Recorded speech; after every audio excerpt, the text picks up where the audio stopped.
about is countries like Japan and European countries have developed their own approach to corporate governance. It's quite different from the Anglo-Saxon model that we are following in Pakistan.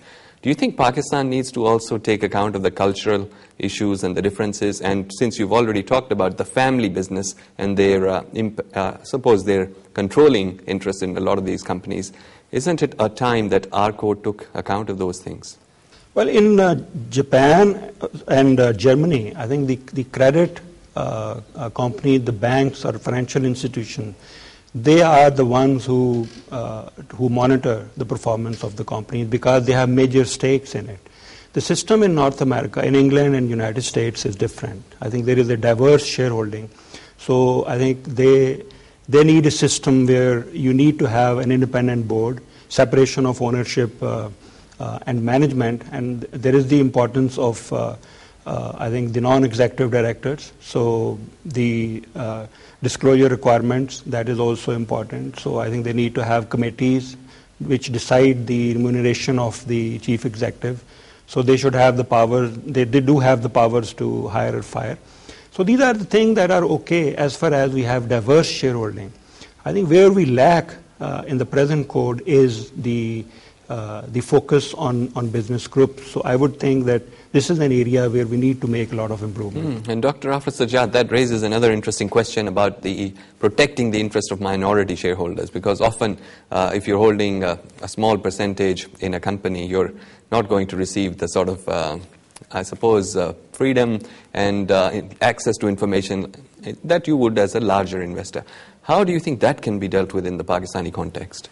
Well, this survey, we did have a few questions about minority shareholders' protection, and most of the companies did respond that they do have those protections in place, which the code and the company's ordinance wants them to. But one of the recommendations that was made at one of the roundtables to discuss this code was to discuss this survey was to have a kind of a minority shareholder watchdog.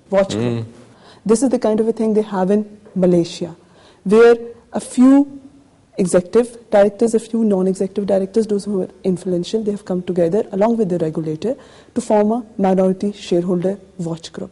So they regulate, they go and sit on the board meetings at times also just to see that how the minority shareholders are being protected. But as you've said, it's an important area, and this research also recommends that in the future revision of the Code of Corporate Governance, this area needs to be given a lot of more importance. And David, another interesting aspect of, I suppose, your role is that you're the CEO of an organization which has a number of stakeholders on the board. How does that work in terms of governing this organization that you're responsible for? The corporate governance of the Business Support Fund is indispensable. I can't imagine creating an organization in the absence of the reporting structures and the governance structures that make administering a national program which is accountable to a multilateral organization, the Asian Development Bank, and the national government, the government of Pakistan, and the Ministry of Finance, possible. So we've got a board, we've got the ADB, we've got the government of Pakistan, and we've got subcommittees that ensure the allocation of funds that we make available to small companies is fairly allocated. I think that the committees that exist within our structure make all of that possible. Moreover, and like small companies we support, we have a set of standard operating procedures and a business plan that we follow. And any modifications to it on an incremental basis, perhaps every other month, we make those modifications, we submit them to stakeholders for approval, and then they become the rule for us.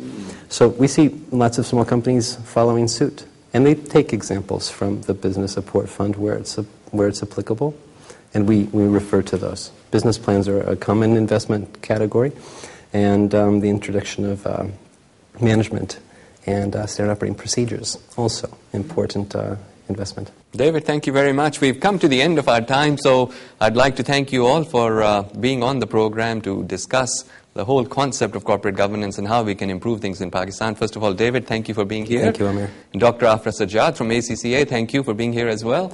And Dr. Abid Barki from LUMS, thank you for being here.